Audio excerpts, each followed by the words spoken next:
क्योंकि एक जगह से कोई व्यक्ति दूसरी जगह गई तो 2010 के बाद इसको डिलीट करने का अधिकार आरओ के पास से ले लिया गया। इसके कारण ये विसंगतियां खड़ी हुई है। किसके हैं?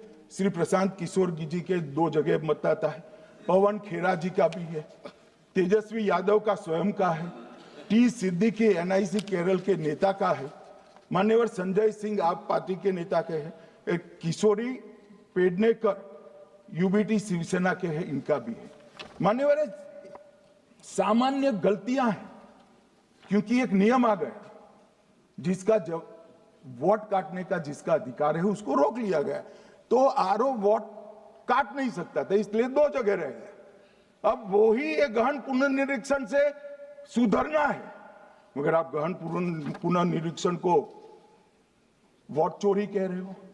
मान्यवर, वोट चोरी किसको कहते हैं वो मैं बताना चाहता हूं, और हमारे यहाँ कुछ परिवार ऐसे हैं जो पूछते नहीं वोट चोरी करते। अच्छा बोलिए आप। हाँ बोले आप बोले।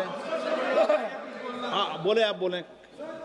स्पीकर सर, मेरा कल एक सवाल था जो हिंदुस्तान के इतिहास में पहली बार डिसीजन लिया गया कि इलेक्शन कमिश्नर्स को फुल फुल इम्यूनिटी दी जाएगी।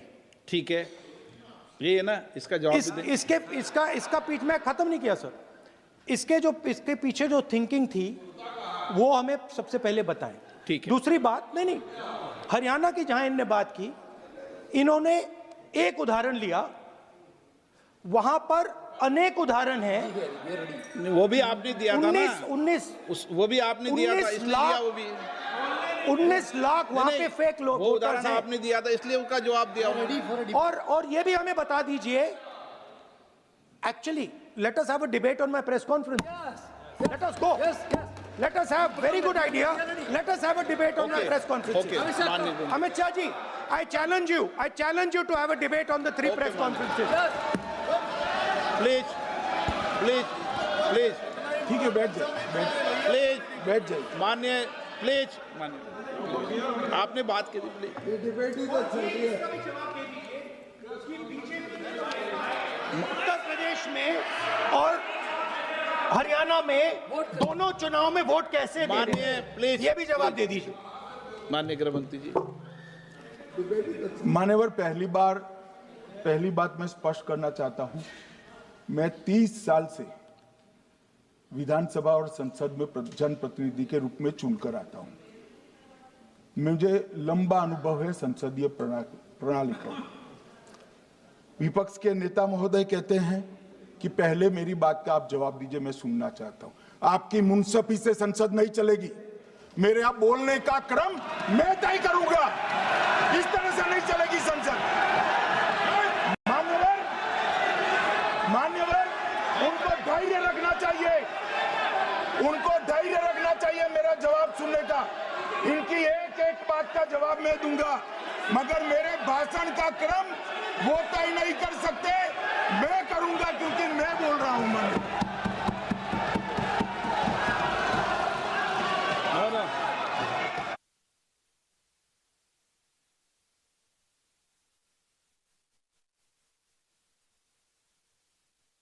एक मिनट गृह मंत्री जी, एक मिनट गृह मंत्री, क्या गलत बोला उन्होंने यही बोला, आपने जो बात उठाई है मुझे कब बोलना है मैं तय करूंगा, यही बोला ना, उसमें क्यों उत्तेजित हो रहे हो आप? हाँ, आपके 2-2 मिनट में खड़े होने से थोड़ी जवाब देते रहेंगे। नो, माननीय गृह मंत्री, नहीं हो सकता। मैं आपको फिर मौका दूंगा, आपको।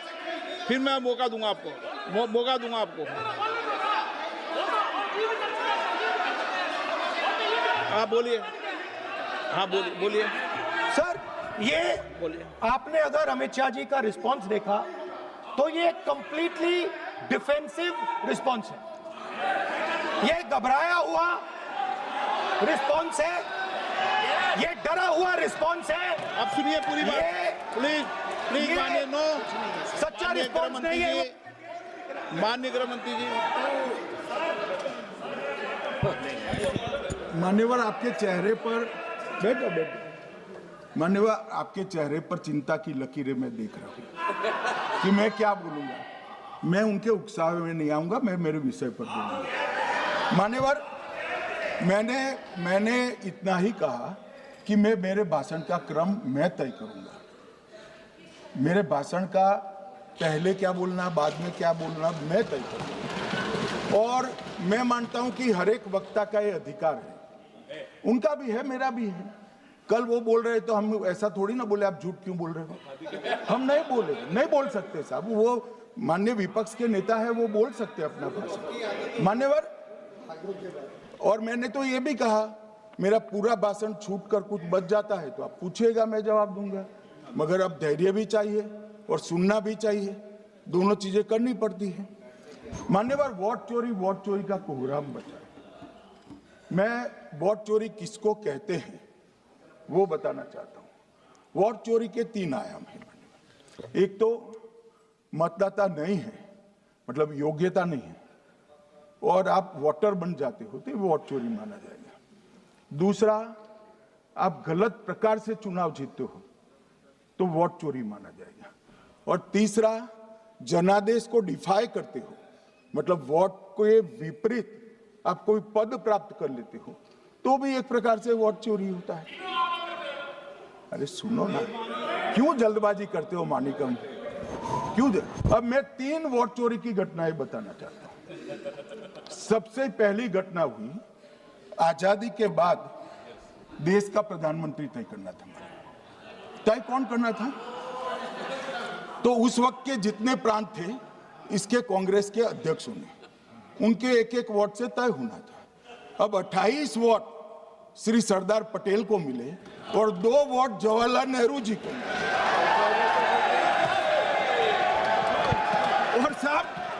और साहब प्रधानमंत्री जवाहरलाल जी बने। मान्यवर,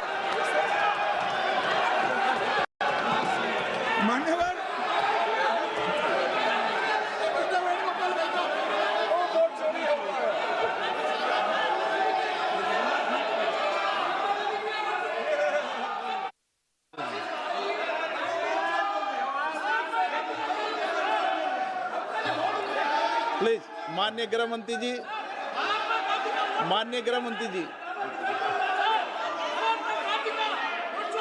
प्लीज।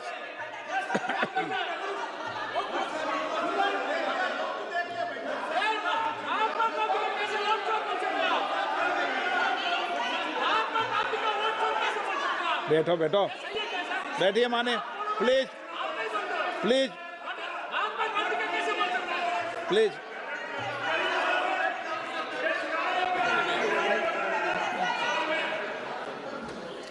मान्यवर, दूसरी, प्लीज बैठिए बैठिए माननीय सदस्य, प्लीज, हर बार नहीं उठते, बैठिए।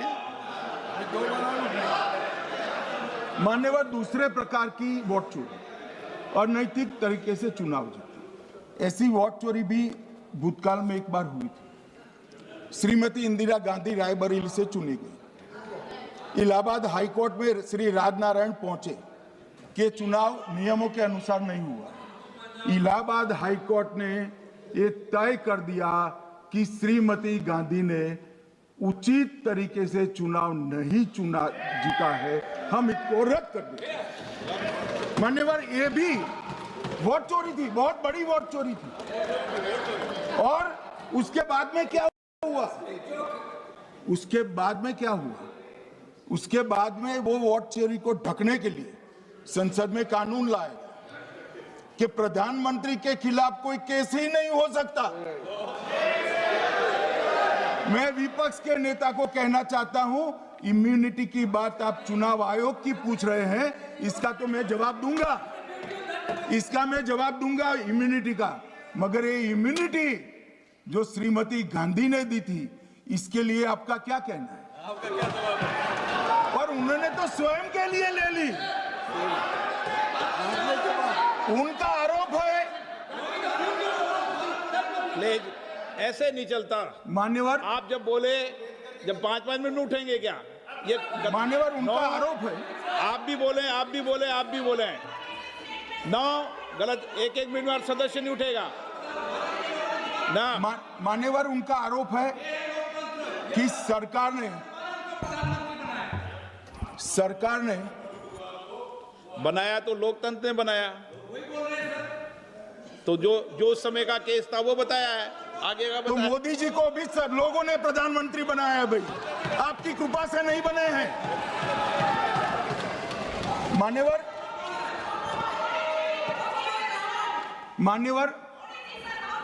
नो प्लीज सर, ऐसे मानक तरीका ठीक नहीं है आपका, 2-2 मिनट में उठना। मान्यवर विपक्ष के नेता ने कहा कि आपने चुनाव आयुक्तों को इम्यूनिटी दी। इनका आरोप सत्य नहीं है, मैं इसकी बात बाद में करता हूं, परंतु हमने तो चलो मानो चुनाव आयुक्त को इम्यूनिटी दी, श्रीमती गांधी ने तो अपने आप को इम्यूनिटी दी थी। और फिर जब ये संवैधानिक सुधार के वायरस चैलेंज हुए तो वो केस जीतने के लिए 2, 3 और 4 नंबर के सर्वोच्च न्यायालय के जज को बाईपास कर चौथे नंबर के जज को चीफ जस्टिस बनाया और वहां केस भी जीत लिया। और मान्यवर ये तो इतिहास है, कौन झुठला सकता है? इनको कोई पढ़ाता नहीं है इतिहास, ये तो इतिहास है, सर्वोच्च अदालत और संसद के रिकॉर्ड में रखा हुआ इतिहास है। इसके खिलाफ लल्लन सिंह जैसे कितने लोग पूरा जीवन लड़े बिहार में, इमरजेंसी के खिलाफ जेल में गए, लाखों लोग गए। और तीसरी वोट चोरी कहना चाहता हूं, तीसरी वोट चोरी का प्रकार मैंने बताया था कि योग्यता नहीं है और मतदाता बन जाना। अभी एक वाद पहुंचा है, वाद मतलब डिस्प्यूट पहुंचा है दिल्ली की सिविल अदालत में। उसमें डिस्प्यूट ये है कि सोनिया गांधी जी इस देश की नागरिक बनने से पहले मतदाता बने।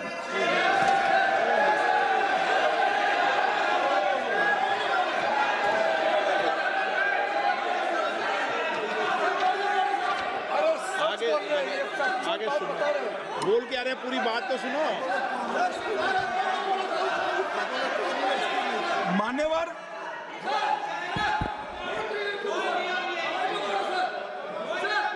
मान्यवर मैंने इतना ही कहा है कि अदालत में केस चल रहा है जो फैक्चुअल है। अब जवाब तो उनको अदालत में देना है, सोनिया जी ने यहां क्यों दे रहे हैं? अदालत में जवाब देना है।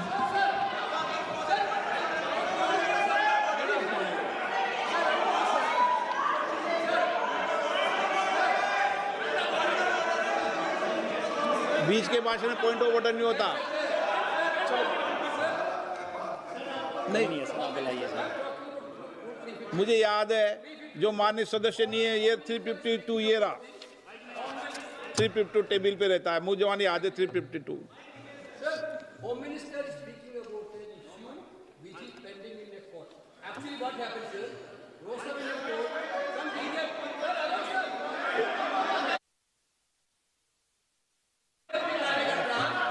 filed a case on Madam Sonia Gandhi's voting on that 80.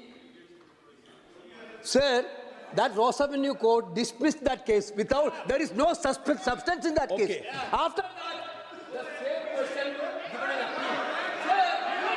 Gandhi not even voted in that election. I am challenging Home Minister. Okay. Sonia Gandhi not even voted that election. Can you prove it? Can you prove it?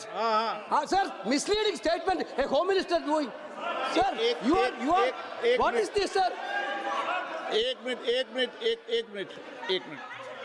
एक minute please दादा, एक minute please.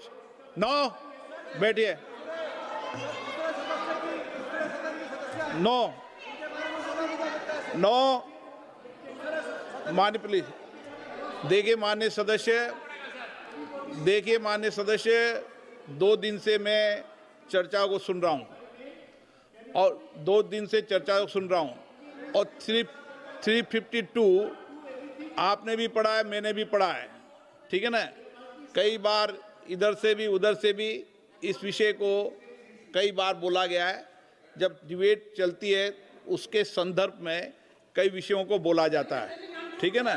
और इसीलिए सुनिए बात, माननीय गृह मंत्री जी ने, आपने आधी बात सुनकर हर 2-2 मिनट में उठने लगोगे, ऐसे चर्चा नहीं होती। आप उनकी पूरी बात को सुनिए, क्या संदर्भ था, उन्होंने कोई फैसला नहीं दिया है, उन्होंने एक जानकारी जो आई है वो जानकारी सदन के पटल पे रखी है। अब मुझे सुनिए तो, अब आपने एक मुद्दा खड़ा किया, मुझे जवाब तो देने दीजिए। मान्यवर, मैंने कुछ ऐसा नहीं कहा, मैंने सिर्फ इतना कहा है कि एक वाद दायर हुआ है दिल्ली की अदालत में, मैंने कोई कंक्लूजन नहीं कहा। मैंने कहा कंक्लूजन का, मैंने कोई कंक्लूजन नहीं कहा। कंक्लूजन तो जब उनका नोटिस का जवाब वो दे देगी तब अदालत देगी, तब फिर से बताऊंगा मैं। मगर अभी तो मैंने सिर्फ इतना कहा है कि वहां एक केस रजिस्टर्ड हुआ है जिसमें श्रीमती गांधी को नोटिस इश्यू किया है। इसमें इतने लाल पीले होने की जरूरत क्या है?